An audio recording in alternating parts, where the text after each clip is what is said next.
Lucas, capítulo de número 13. Evangelho segundo escreveu Lucas, capítulo de número 13.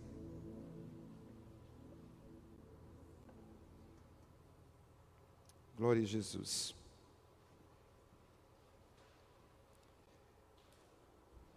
Nós vamos ler a partir do versículo de número 10. Lucas capítulo 13, a partir do versículo de número 10, para a glória de Deus. Diz assim a Sagrada Escritura: Ora, ensinava Jesus no sábado, numa das sinagogas, e veio ali uma mulher, possessa de um espírito de enfermidade. Havia já 18 anos. Andava ela encurvada, sem de modo algum poder endireitar-se. Vendo-a Jesus, chamou-a e disse-lhe: Mulher, estás livre da tua enfermidade. E impondo-lhe as mãos, ela imediatamente se endireitou e dava glória a Deus. O chefe da sinagoga, indignado de ver que Jesus curava no sábado, disse à multidão: 6 dias há em que se deve trabalhar. Vinde, pois, nesses dias para serdes curados, e não no sábado. Disse-lhe, porém, o Senhor: hipócritas, cada um de vós não desprende da manjedoura no sábado o seu boi ou o seu jumento para levá-lo a beber? Por que motivo não se devia livrar deste cativeiro em dia de sábado esta filha de Abraão, a quem Satanás trazia presa há 18 anos? Tendo ele dito estas palavras, todos os seus adversários se envergonharam. Entretanto, o povo se alegrava por todos os gloriosos feitos que Jesus realizava. Amém? Feche os seus olhos, coloque a mão no seu coração. Espírito Santo, como é bom estar na tua presença. Como é bom render louvores, graça e exaltação ao Senhor. Te adoramos por tudo que és. Te agradecemos por este ambiente, por esta casa e por este culto nessa noite. Mas acima de tudo, te agradecemos pela tua presença aqui nesse lugar. Obrigado por nos trazer aqui nessa noite. Obrigado por nos dar, ó Deus, a tua graça, misericórdia, bondade. Nós te pedimos nessa noite, Espírito Santo, abra o nosso coração e a nossa mente.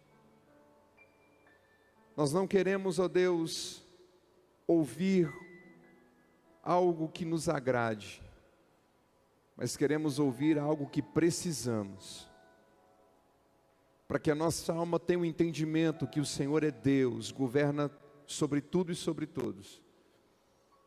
Não nos permita sair por aquela porta sem antes termos um encontro verdadeiro, sincero e profundo com o Senhor.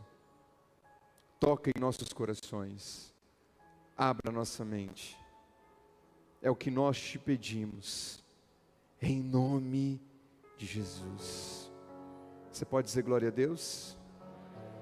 Aleluia, aleluia.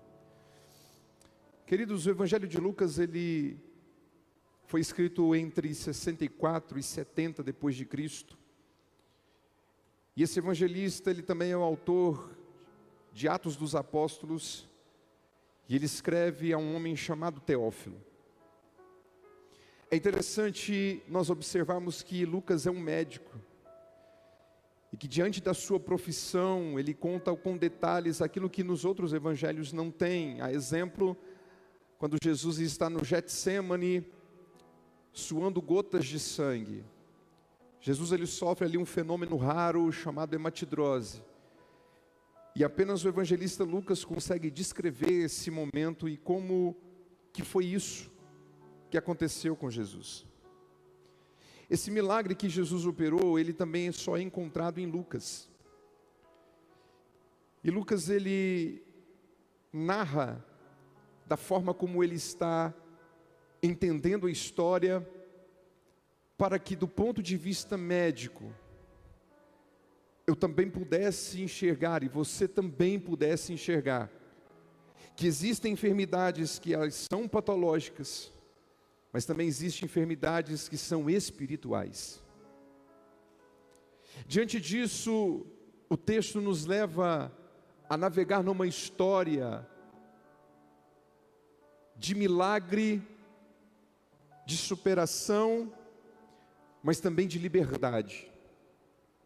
É interessante nós observarmos que o dia que é sábado, Jesus está pregando numa das sinagogas, Jesus está ministrando a palavra num dia em que era guardado pelos judeus, dos quais não podia se fazer obra nenhuma. Agora eu chamo a sua atenção para a popularidade de Jesus.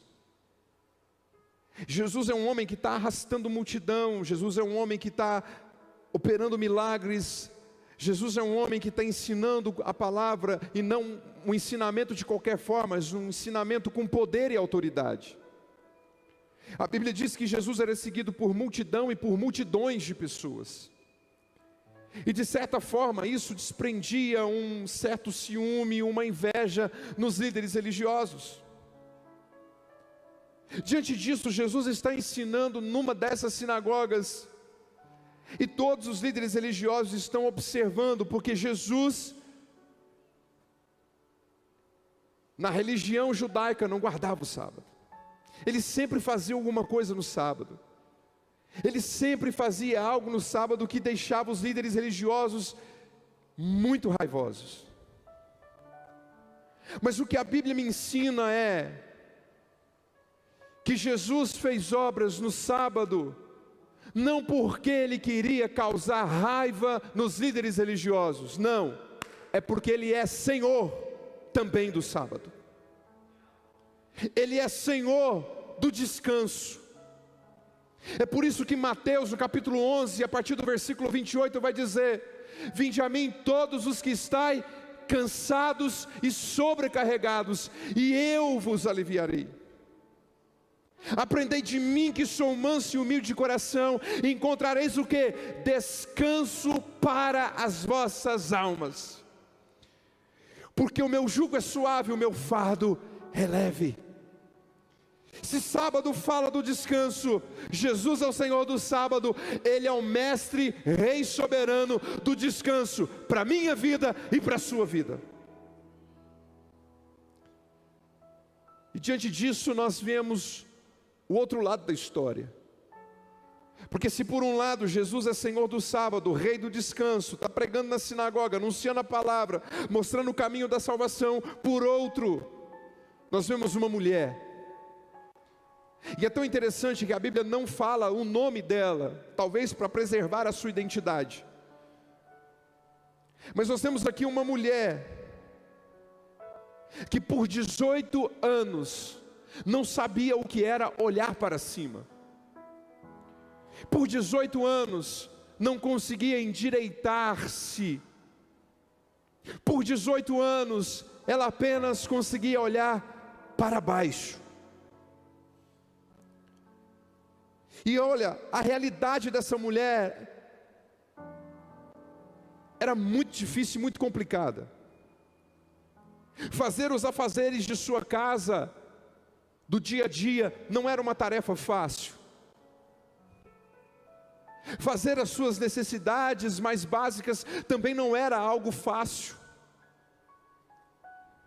Viver na sua família, viver na sua casa também não poderia ser algo fácil.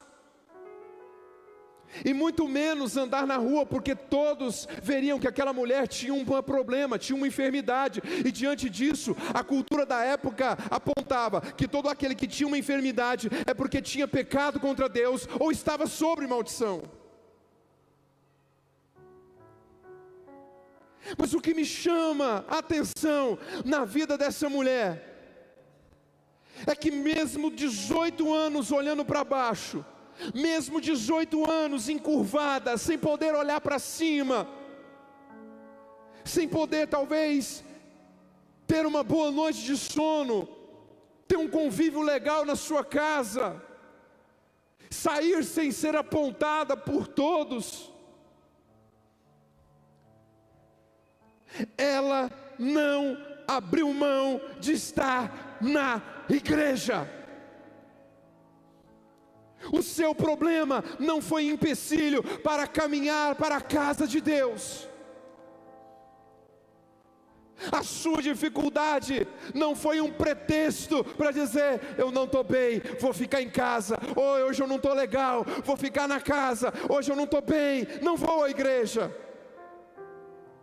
Porque por mais que ela tivesse um problema, por mais que ela andasse encurvada, por mais que ela andasse olhando para baixo, sob talvez a acusação de pessoas, talvez a sua autoestima estava lá embaixo, não era 18 dias, não era 18 meses, não se tratava de 18 semanas, era 18 vezes 365 dias, olhando para baixo.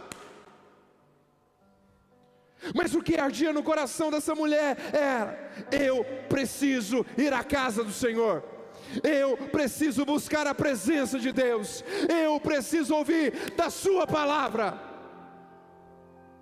E diante disso, 18 anos, mesmo encurvada, ela seguiu para a sinagoga, para ouvir a palavra de Deus.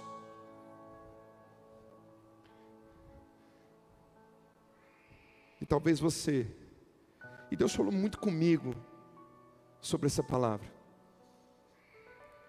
Talvez você venha todos os dias na igreja, que havia culto, e mesmo diante de situações da sua vida que te fizeram forçar e se curvar diante delas, o peso dos problemas, o peso da aflição, talvez o peso de uma enfermidade que você vem lutando há anos para ser curado, ou talvez um problema que se arrasta durante anos e anos e anos, você permanece curvado, porque até agora você não conseguiu ter um encontro real e sincero com Jesus. Mas eu quero te dar uma boa notícia. A boa notícia é que a fé dessa mulher levou ela todos os dias para a igreja, não por aquilo que ela estava vivendo, mas por aquilo que ardia no seu coração: ouvir falar de Deus. E mesmo durante todo o tempo da tua vida, que talvez você pode ter se curvado diante de situações, algo alegra o meu coração, porque num dia de quarta-feira, com tempo frio e talvez chuvoso, você deixou a tua casa, porque alguma coisa falou no teu coração: vai para a igreja, eu quero ter um encontro com você, eu quero falar com você, eu quero mudar alguma coisa em você, eu quero estender a mão de graça sobre você. Agora você imagina comigo, 18 anos, aquela mulher olhando para baixo, encurvada, e ela olhando somente para baixo, seguindo o seu caminho, até chegar na sinagoga. Ela não podia endireitar-se, e provavelmente ela não sabia quem estava pregando, porque ela só olhava para baixo, ela tinha que ouvir a mensagem. Eu não sei se você consegue pensar comigo.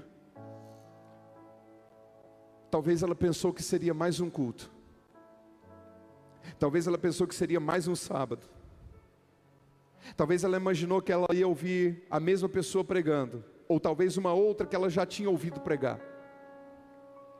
Mas quando ela chega naquela sinagoga, que ela para ouvir a mensagem, eu acredito que naquele momento ela olhou para o seu coração, para o seu ouvido e disse: essa voz é diferente. Eu ainda não ouvi essa voz pregar aqui. Essa voz é diferente. Tem algo diferente aqui nesse lugar. E sabe o que deixa o lugar diferente? Não são pessoas diferentes, não é uma música diferente, não é uma pregação ou um pregador diferente. Mas o que deixa o ambiente diferente é a presença gloriosa e majestosa de Jesus, sem a qual nos reunirmos aqui é como um sino que retine, é como um mar sem onda. Não tem sentido vir a essa casa se a presença dele não for real aqui. Não faz sentido nos reunirmos, levantarmos as mãos, se o principal não estiver presente. Ele está aqui nessa noite. Eu quero dizer para você, não é mais uma quarta-feira, não é mais um culto, mas hoje pode ser o dia em que Ele vai mudar a tua história. Por isso, se eu fosse você, eu levantava em minha mão e dizia: toca em mim, Jesus, fala comigo, eu quero sair diferente daqui nessa noite.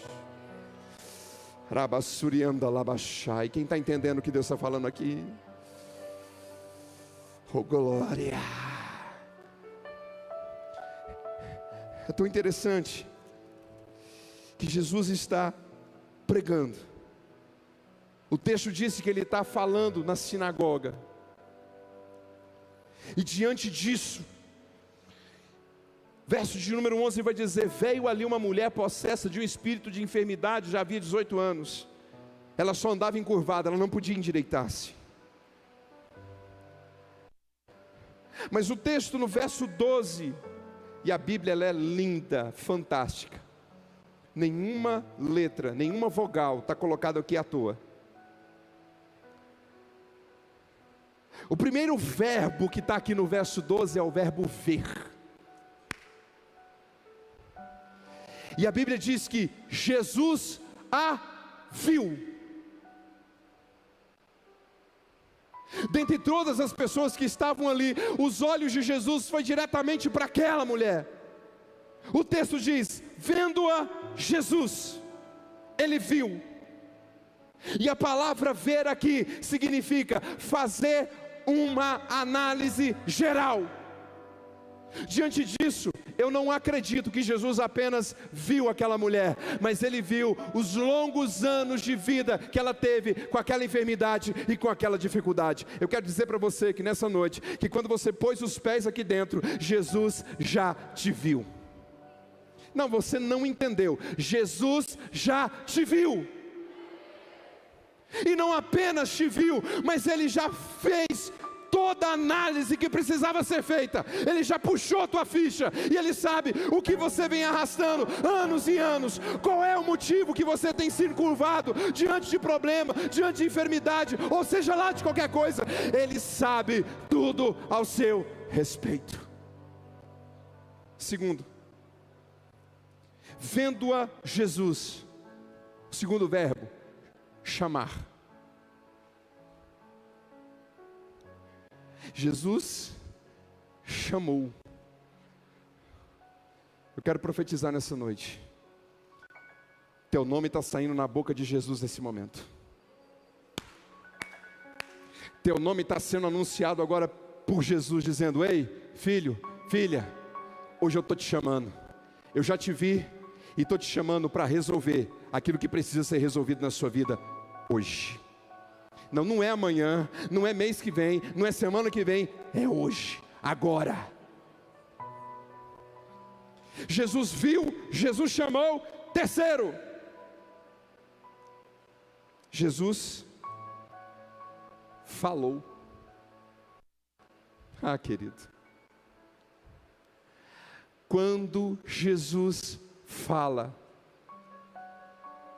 a tempestade tem que se curvar. Quando Jesus fala, a enfermidade tem que se curvar.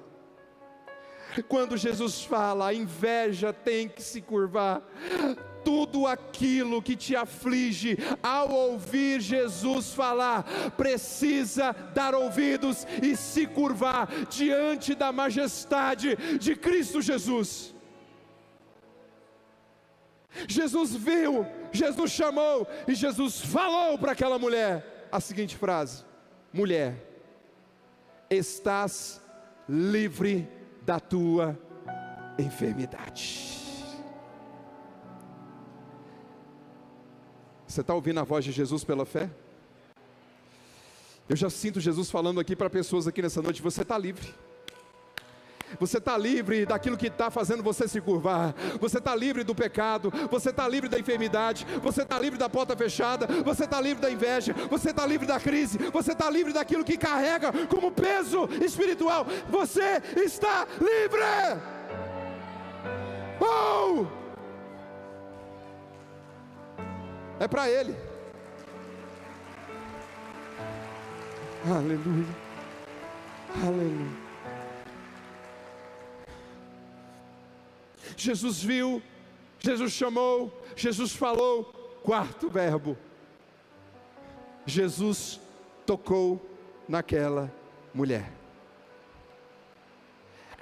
A Bíblia vai dizer que quando Jesus falou: estás livre da tua enfermidade, Ele impôs as mãos sobre ela, Ele tocou nela. Algemado por um peso, oh, quão triste eu andei, até sentir a mão de Cristo. Não sou mais como eu era, eu sei. Quem pode cantar comigo? Diga: tocou-me, Jesus tocou-me,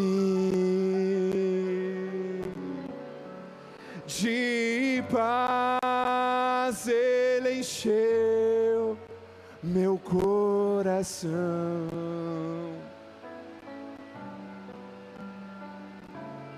Quando o Senhor Jesus me tocou,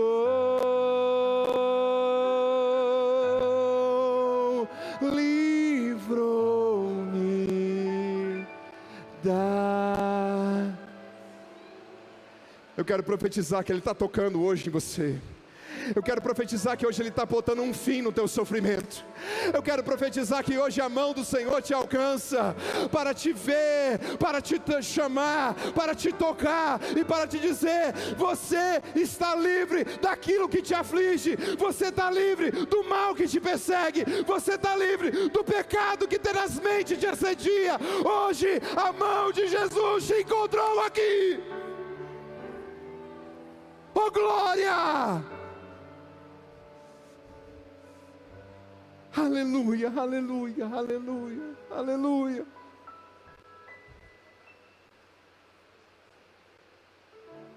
A Bíblia diz que no exato momento que Jesus põe as mãos sobre ela, aquela que não podia se endireitar, aquela que não podia olhar para cima, aquela que era desprezada, aquela que era mal vista pela sociedade, no exato momento em que ela recebe o toque de Jesus, o espírito de enfermidade que atuava sobre a vida dela, aprisionando ela por 18 anos, teve que sair, porque não tem nada que resiste ao toque de Jesus. E diante daquela enfermidade, diante daquela cena, aquela mulher, já livre do seu mal, fez algo simples, que eu e você fazemos todos os dias. Ao nos levantarmos, nós nos endireitamos, e naquele dia, naquele sábado, naquele culto, naquela hora, ela fez aquilo que 18 anos ela foi privada de fazer. Ela se endireitou. Ela pôde olhar Jesus face a face. E ela pôde se ver livre do mal que por 18 anos afligia a vida dela.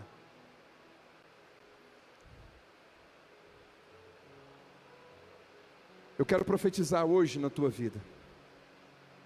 Porque quando eu olho para esse texto, eu não consigo enxergar esse texto apenas a nível físico, mas sim também a nível espiritual. Porque tem tantas coisas que nos cercam nos dias atuais, que nós esquecemos de olhar para cima e apenas olhamos para as coisas desta terra. Olhamos apenas para as coisas que nos cercam, aquilo que os nossos olhos conseguem enxergar, ou aquilo que os nossos olhos conseguem alcançar. E eu quero dizer para você, meu querido, você não foi chamado para ficar com os seus olhos fitos aqui nessa terra, aqui nesse lugar. Cristo Jesus não te chamou para você viver a sua vida totalmente como se ela terminasse aqui. Mas Jesus te chamou para algo muito maior e muito mais sobrenatural. Ele quer que você olhe para o céu. Por isso que Paulo fala: buscai as coisas que são do alto. Porque as coisas daqui são temporãs, passageiras, mas as do céu permanecem para sempre.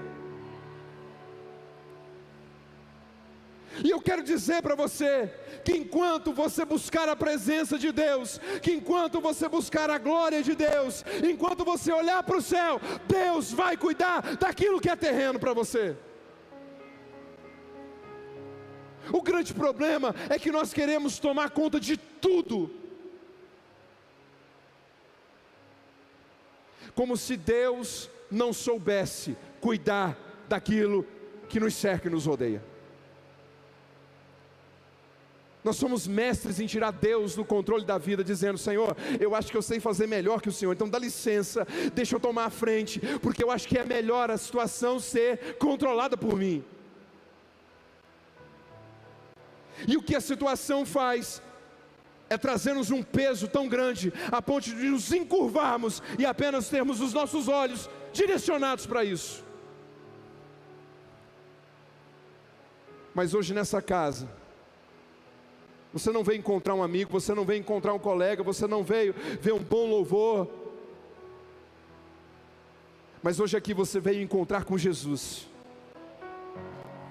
E tudo aquilo que tem tirado a tua atenção do reino espiritual será tirado da tua vida nessa noite. Todo o peso espiritual que envolve você, tudo aquilo que faz você andar encurvado, seja a nível espiritual ou físico, hoje será dado o grito de liberdade para a tua vida, e Deus vai gritar no teu coração: você está livre desse mal. Porque hoje Cristo Jesus quer a tua atenção voltada para Ele. E eu acho tão legal,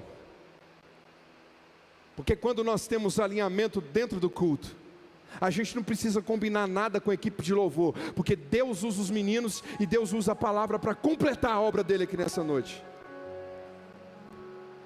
É por isso que nós não cantamos a última canção em vão, mas nós cantamos: volto os meus olhos para a tua presença. E o que Deus está fazendo aqui nessa noite é te libertar de todo o peso que faz você desviar os olhos dele. Por 18 anos, essa mulher ficou encurvada, mas em menos de 10 segundos, o nome de Jesus libertou a alma, o corpo, a mente e o coração dessa mulher.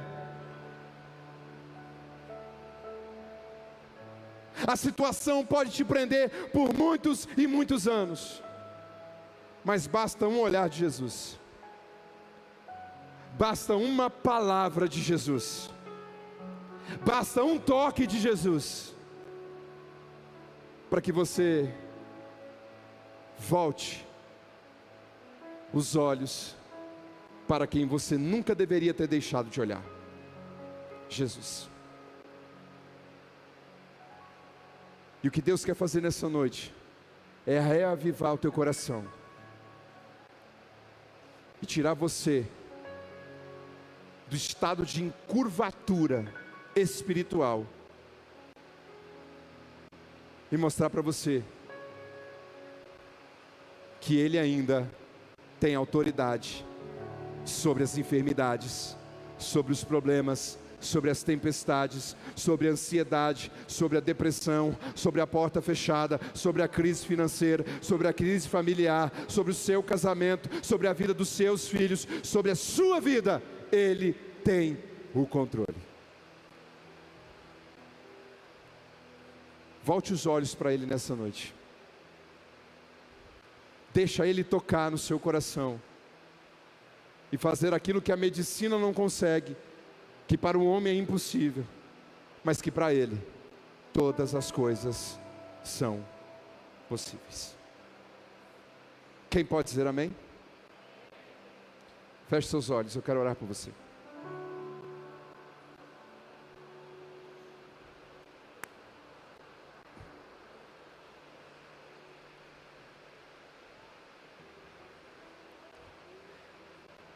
Esse texto encerra dizendo que os líderes religiosos ficaram extremamente chateados com Jesus,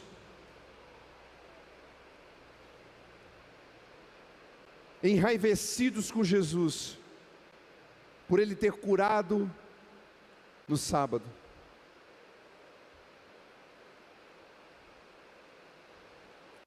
Os líderes religiosos ficaram extremamente enfurecidos,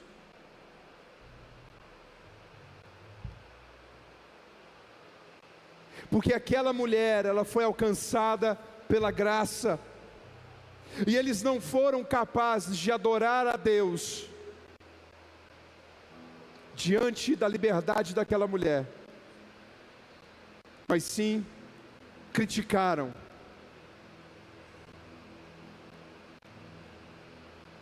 expressaram a sua raiva. Eu quero dizer para você que nem todo mundo está preparado para ver o que Deus vai fazer na sua vida. Nem todo mundo está preparado para se alegrar quando a bênção de Deus vier sobre você. Nem todo mundo vai ter a mesma aprovação e a mesma atitude de glorificar a Deus quando enxergar na tua vida aquilo que Ele fez por você.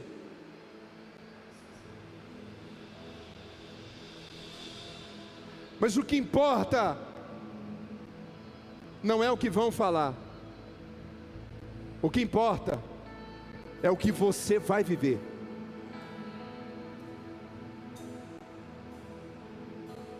O que importa é que Deus te viu, te chamou, liberou uma palavra sobre você e tocou em você para que a tua história fosse mudada.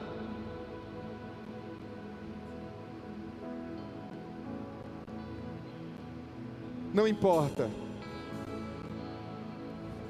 o quanto demore o toque de Jesus, o que importa é que enquanto você permanecer em fé, a qualquer momento, a mão dele vai alcançar a sua vida. E eu quero dizer para você, Ele não chega antes da hora e Ele não se atrasa. Ele chega no momento exato. Ele chega na hora certa. E hoje pode ser o momento certo, a hora certa para você chegar a encontrar as mãos de Jesus.